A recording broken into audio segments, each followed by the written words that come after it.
Trump చేసిన తప్పేంటంటే, ఇది Islamic దేశాలు 57 దేశాలుంటాయి.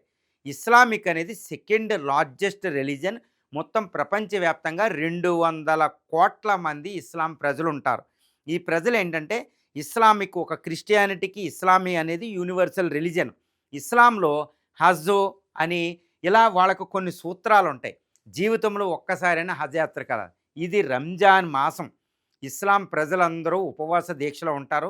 వాళ్ళలో స్పిరిచ్యువాలిటీ, ఆధ్యాత్మికత పీక్ లెవెల్‌లో ఉంటది.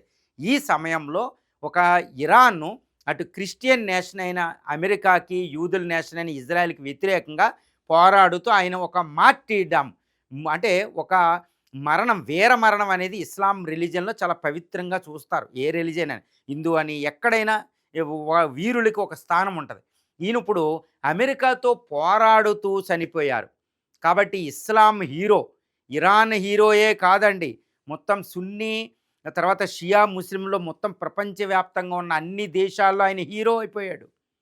దీనివల్ల అమెరికా ప్రాబ్లమ్ ఏంటంటే, ఈరోజు ఇరాన్‌కి సపోర్ట్‌గా వస్తున్న ఆల్మోస్ట్ పరోక్షంగా వస్తున్న Saudi Arabia, Sunni nation Saudi Arabia, Bahrain, Qatar ఈ నేషన్స్ అన్నిట్లో ప్రజల సపోర్టు ఖైమనీ వైపు తిరిగింది.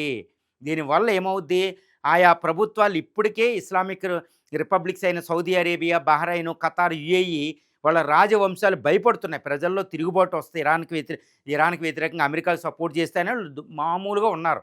ఇప్పుడు అమెరికా ఎయిర్ బేస్‌లు ఏ ఏ దేశాల్లో ఉంటాయో ఆ ప్రజల్లో తిరుగుబాటు రాబోతుంది. కాబట్టి ఇస్లామిక్ నియంత్రిత ప్రభుత్వాలు కొలాప్స్ అయ్యే ప్రమాదం ఉంది. ఇది అన్నమాట